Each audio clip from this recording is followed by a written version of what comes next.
নাজমুল হাসান কলিমুল্লাহ একজন প্রশ্ন করেছিলেন যে যদি জুলাই ঘোষণা হয় সেক্ষেত্রে আমাদের সেনাবাহিনী কি এর বিরুদ্ধে প্রতিরোধ গড়ে তুলবে এবং তারা জরুরি অবস্থা ঘোষণা করে ক্ষমতা নেবে কিনা।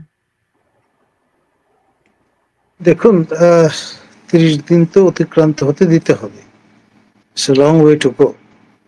প্রতিদিনই নতুন নতুন রিয়ালিটির সম্মুখীন আমরা হচ্ছি এবং আপনার যেমন গতকাল আমি কুমিল্লায় গিয়েছিলাম, আমাদের শিল্পকলা একাডেমিতে একটি আয়োজন করা হয়েছিল আপনার যারা শহীদ হয়েছেন এবং যারা আহত হয়েছেন এই জুলাই অগাস্ট বিপ্লবে তাদের এক ধরনের সম্বর্ধনা সম্মাননা প্রদানের আয়োজন।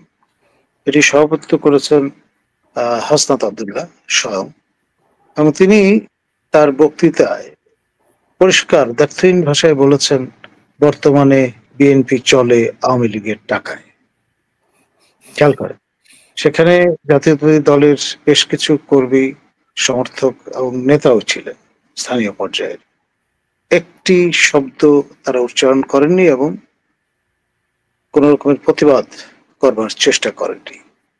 মানে সবাই মোটামুটি টেইমড হয়ে গেছেন, এটাই তার পরিচয় বহন করে। এর আগে হাসনাত আব্দুল্লাহ মহোদয় তিনি কিন্তু স্বয়ং সেনা প্রধানের উপর আঙ্গুল তুলেছিলেন এবং সশস্ত্র বাহিনী নিয়ে একেবারে বিপ্লবী ভাষ্য তার মতো করে হাজির করেছেন এবং শেষ অব্দি হয়তো টোন ডাউন করেছেন কিন্তু উইথড্র করেননি। এই যে ব্যাপারটা, একের পর এক যারা বড় স্টেক হোল্ডার বলে বিবেচিত বর্তমান বাংলাদেশে, তাদের কাউকেই তারা গুনবার কারণ আছে বলে মনে করছেন না। তো ফলে পরিস্থিতি পরিবেশ যদি সংঘাতের দিকে মন নেয়, তাহলে আমাদের মেটিকুলাস মাস্টার মাইন্ড, আমাদের যাকে আমরা প্রথম দিকে উজিরে খামাখা হিসেবে আখ্যায়িত করেছিলাম, তিনি বর্তমানে তথ্য মন্ত্রণালয়ের দায়িত্বে নিয়োজিত আছেন এবং কদিন আগে বোতল নিক্ষিপ্ত হয়েছে তার হার্ড ডিস্ক মাথায়। তাকে আমরা দেখেছি, শুনেছি যে তিনি সিটি স্ক্যান করেছেন, কোনো ঝুঁকি নেননি। তিনি কিন্তু একেবারে ফেসবুকে স্ট্যাটাস দিয়ে জানান দিয়েছেন যে অচিরেই বাংলাদেশে গৃহযুদ্ধ পরিস্থিতি তৈরি হবে। তো সেটা মেটিকুলাস ডিজাইনের অংশ হিসেবে হতে পারে। Who knows? Let's see. Wait and see. Sumi খানের কি মনে হয় যে যে পরিস্থিতির দিকে এগুচ্ছে, এতে করে দেশ বাঁচাতে কি শেষ পর্যন্ত জরুরি অবস্থার দিকে আগাবে? হ্যাঁ, আমার মনে হচ্ছে সেটার দিকে যাচ্ছে, কিন্তু এখানে ওই যে বললাম আরাকান বার্মার সাথে সম্পর্কটা, মার্কিন সেনাবাহিনীর প্রধান যখন বাংলাদেশে অবস্থান করেন, পাকিস্তান সেনাপ্রধান গিয়ে, এবং তারা যখন একই সাথে চীন, এই যে একটা তাদের ইকুয়েশনের জায়গাটা, তাদের নেগেটিভের যে জায়গাটাতে এখন বাংলাদেশ অবস্থান করছে, ওদের যে টার্গেট বাংলাদেশের সম্পদ বলুন, বাংলাদেশের সেন্ট মার্টিন বলুন, এবং মার্কিন ঘাঁটি করে সেখান থেকে পুরো দ্বিতীয় কি বলবো দক্ষিণ এশিয়াকে নজরদারিতে রাখা, সেটা আবার চীন গ্রহণ করবে না মার্কিন এই ষড়যন্ত্রটা। আবার মায়ানমারের সঙ্গে যখন ভারতকে চেয়েছিল, মোদি এটা অস্বীকার করেছে। মোদি বলেছে মার্কিন সরকারের সাথে, মার্কিন সেনাবাহিনীর সাথে ভারত রোহিঙ্গাদের সাথে আরাকান আর্মিকে হচ্ছে গিয়ে সুরক্ষার যে অভিযান, সেখানে ভারত থাকবে না। ভারত প্রত্যাখ্যান করেছে তাদের এই প্রস্তাব এবং ভারত সরে গেছে। সেই জায়গায় বাংলাদেশ তো গ্যারাকলে পড়ে গেছে, বাংলাদেশ সেনাবাহিনী একরকম গ্যারাকলে পড়ে গেছে। সেই গ্যারাকল থেকে বের হবার জন্য সত্যি কথা বলতে কি জেনারেল ওয়াকার সেনাপ্রধান কতটা তিনি পারবেন এবং কতটা তার পায়ের নিচে মাটি আছে সেটা বোঝাও খুবই এখন দুরূহ আমাদের জন্য, কেননা তিনি হচ্ছেন গিয়ে পুরো সেনাবাহিনী একটা সময় যদি তাকে দায়ী করে, সেই জায়গাতে তিনি সরে এসেছেন। যে তিনি তো একটা সময় আমরা দেখছিলাম যে পরিস্থিতি, তিনি যখন ফুল স্টপ বাইটা বলেছেন তখন মনে হচ্ছিল যে সেনাবাহিনী হয়তোবা হাসনাত আব্দুল্লাহ, শারজিস এদের যে এই ধরনের দুর্দমনীয় যে আচরণগুলো, অসভ্য একটা অভব্য আচরণ, যাকে তাকে নিয়ে, যারা সংবিধান মানে না, যারা জাতীয় সঙ্গীত মানে না, যারা জয় বাংলার প্রতি অবমাননাকর কথা বলে এবং বাংলাদেশ সেনাবাহিনীর প্রতি যা মুখে আসছে তাই বলে যাচ্ছে। এই যে আজকে কলিমুল্লাহ স্যার বললেন যে আওয়ামী লীগের টাকায় বিএনপি চলছে, অথচ ওরা চুপ করে আছে, এটা শোনার পরও তারা তাকে আক্রমণ করার সাহস পাচ্ছে না। হাসনাত আব্দুল্লাহ, ওই যে একটা কথা বলে না, হাতি ঘোড়া গেল তল, মশা বলে কত জল। আমাদেরকে অপেক্ষা করতে হবে হাসনাত আব্দুল্লাহ কি সর্বোচ্চ ক্ষমতা, কি সে কিসের জোরে এতটা ক্ষমতা দেখাচ্ছে, বা এই ধরনের ভিত্তিহীন মুখে যে আসছে তা বলে যাচ্ছে এবং এটা সহ্যও করছেন অনেকে এখনো পর্যন্ত।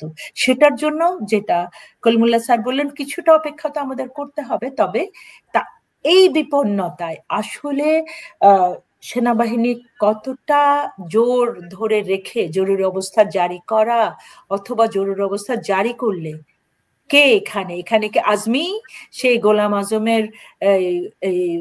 আজমের সুসন্তান, যেমন গোলাম আজম তেমন তার ছেলে, যে একটা একেবারে বাজে ছাত্র হয়েও তাকে সোর্ট অফ অনার দিয়েছিল, সে আজমি কি এখন সেই দায়িত্বটা, সেনাবাহিনীর দায়িত্বটা আসলে আজমি করবে না, আর কেউ করবে না? এখানে আর কোনো রকমের শক্তি এসে আর কোনো পরাশক্তির অধীনে থাকবে, সেই জায়গাটা আমরা আসলে এখনো কোনোভাবেই আমাদের পক্ষে অনুধাবন করা আসলে খুবই দুরূহ এখন। তাহলে কি আমরা আমাদের দেশটাকে হারাতে বসেছি? প্রশ্নই আসে না। আমি দেখতে পাচ্ছি বারবার যখনই ভুল হয়েছে, যারা লাল বিপ্লব বলুন আর হচ্ছে গিয়ে লাল বদর বলুন, তারাই আক্রান্ত হচ্ছে। লাকিয়া আক্তার যেখানে নেতৃত্ব দিয়েছিল, নাদিরা যেখানে নেতৃত্ব দিয়েছিল, ধরতে গেলে আরো অনেকে, সায়ন, তারা প্রত্যেকে এখানে অবমাননার শিকার হয়েছে। এই যে শাড়ি পরিয়ে একটা পুতুলকে একটা ইয়ে করে এইভাবে অবমাননা করা নারীকে, তারপর আমাদের নারী উপদেষ্টারা একটা টু শব্দ তারা করেননি।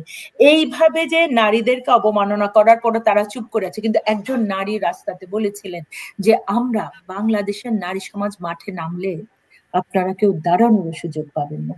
হ্যাঁ, আমি এখনো বিশ্বাস করি মুক্তিযুদ্ধের যে দেশ, 30 লক্ষ শহীদের যে দেশ, আমাদের প্রতিটা ধূলিকণা রক্ত স্নাত, এই মাটি পরাভব মানবে না। এবং আমরা আমি এখনো বিশ্বাস করি যে হয়তো আমাদের বিচ্ছিন্নতা, হয়তো না, সত্যি আমাদের বিচ্ছিন্নতা এখন এটা সবচেয়ে বড় ক্ষতি করে ফেলছে, যে কারণে আমাদের এই বিচ্ছিন্নতাটার কারণে ওরা সুযোগটা পাচ্ছে। কিন্তু আমরা যদি এখনো একসাথে হই, মুক্তিযুদ্ধের পক্ষের শক্তির এখনো সকল রকমের নিজেদের মধ্যে মান অভিমান অথবা যা কিছু আছে সবকিছু ভুলে, আত্মাভিমান বলুন বা আত্মসম্মান বোধের জায়গা থেকে বলুন, সবার আগে দেশ, সবার আগে মাটি, সবার আগে আমাদের সম্মান। কেননা আমাদের পাসপোর্ট, আমাদের জাতীয় পতাকা, আমাদের মাটি বহু কষ্টে অর্জিত হয়েছে। জাতির পিতা বঙ্গবন্ধু শেখ মুজিবুর রহমান, তিনি 3.5 বছরও সময় পাননি, তার পুরো পরিবার নিশ্চিহ্ন হয়ে গেছে। 4 জাতীয় নেতা শেষ হয়ে গেছেন। তো সুতরাং তাদের যে অবদান আমাদের মনে রাখতে হবে। ব্রিটিশ বিরোধী বিপ্লবী যারা ছিলেন, তাদের কতগুলো পরিবারের, কতগুলো, আমার বাবা ভাষা সৈনিক ছিলেন, মুক্তিযোদ্ধা ছিলেন, এরকম বাবার সহযোদ্ধারা সারা জীবন আমার বাবার মতো মানুষরা কেন দিয়েছেন একটা দেশ, একটা শান্তিপূর্ণ দেশ, একটা স্বাধীন দেশের জন্য। তো সুতরাং আমরা কি সিরিয়া, ইরাক, ওদের মতো কি আমরা কি চিরকুট নিয়ে ঘুরবো? আমাদেরকে ভাবতে হবে আজকে, আমরা কি জাতিসংঘের চিরকুট হাতে নিয়ে ঘুরবো, না আমাদের এই আইডেন্টিটি, আমাদের এই পাসপোর্ট, আমাদের জাতীয় পতাকা, আমাদের এই লাল সবুজের দেশ, এটাকে আমরা রক্ষা করবো একসাথে। যেতেই হবে। এখন এগুলো যদি বলেন, তাহলে তো আপনি মুক্তিযুদ্ধের কথা বললে আপনি হচ্ছেন গিয়ে আওয়ামী লীগের দালাল, আপনি বঙ্গবন্ধুর কথা বললে আপনি হচ্ছেন গিয়ে দালাল। আপনি বলছিলেন যে আমাদের মাটির প্রতিটি ধূলিকণা রক্ত স্নাত, আমরা আমাদের বিশ্ববিদ্যালয় জীবনে আমরাও স্লোগান দিয়েছি, আমাদের পূর্বপুরুষরাও একই স্লোগান দিয়েছে যে আমাদের ধমনীতে, জয় বাংলা তো আমাদের একেবারে, আমাদের ধমনীতে শহীদের রক্ত, এই রক্ত পরাভব মানে না। হ্যাঁ, পরাভব জানে না, রাইট? সো নাজমুল হাসান কলিমুল্লাহ, শেষ কথাটি আপনার কাছ থেকে শুনতে চাই। আপনারা দুজনেই বলছেন যে অপেক্ষা করতে হবে, সময়ই শ্রেষ্ঠ জবাব দেবে। তো শেষ কি, যে এই অপেক্ষাই নাকি কোন টানেলের শেষ প্রান্তে আমরা আলো দেখতে পাবো?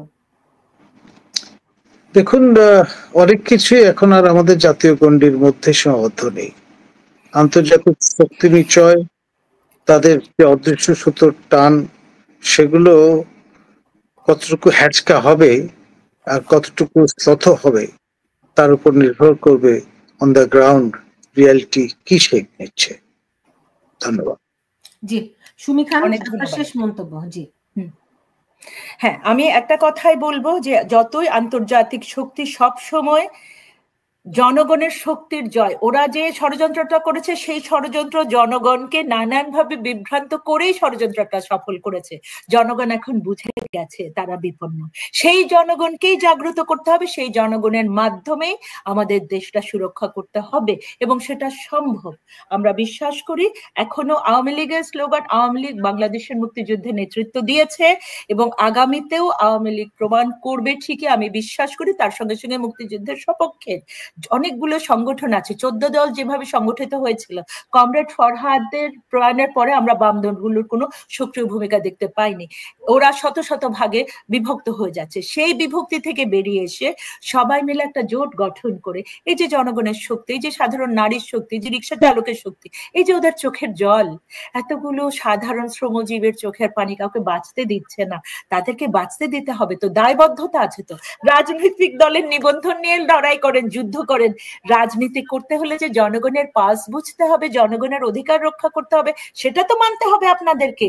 পরবর্তীতে তো আপনারা নিজেদেরকেও ক্ষমা করতে পারবেন না, পরবর্তী প্রজন্মের কাছে আপনারা কখনো মুখ দেখাতে পারবেন না। সুতরাং আমি বলবো যতগুলো রাজনৈতিক দল এখনো নিজেদেরকে বড় বড় কথা বলেন বা কিছু, যে হতাশা আজকে বিএনপির মধ্যে আছে, যে হতাশা আজকে জাসদের নেতা ইনু ভাইও কারাবন্দী, মেনন ভাই থেকে শুরু করে, আমি বলবো সবগুলো সংগঠন এখনো সময় আছে। আমাদের জাতীয় পতাকার নিচে একাত্ম যদি হন, জনগণ মুখিয়ে আছে আপনাদের দিকে, আপনাদের মুখ চেয়ে আছে যে আপনারা নেতৃত্ব দেন। শেখ হাসিনা এখনো তার স্পিচের মধ্যে দিয়ে মানুষকে তিনি অনুপ্রাণিত করছেন, এখনো তার বক্তব্যের অপেক্ষায় মানুষ থাকে। সুতরাং এখনো পর্যন্ত এই যে অশুভ শক্তি, এই যে অন্ধকারের শক্তি, তাদেরকে প্রতিরোধ, যত দ্রুত সময় আপনারা একাত্ম হবেন অত দ্রুত সময় প্রতিরোধ করে আমাদের জাতীয় পতাকা, আমাদের লাল সবুজের বাংলাদেশকে আমরা মুক্ত করতে পারবো এই শকুনদের হাত থেকে।